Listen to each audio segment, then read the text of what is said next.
बोलत नइखी काहे मुँह फुलवले बानी जी।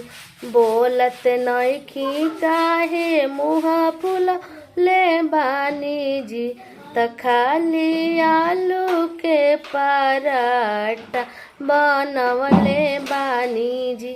त खाली आलू के पराठा बनवले बानी जी।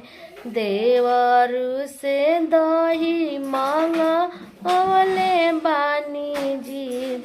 देवरू से दही मंगवले बानी जी।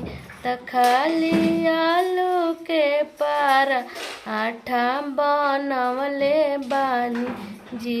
त खाली आलू के पराठा बनवले बानी जी।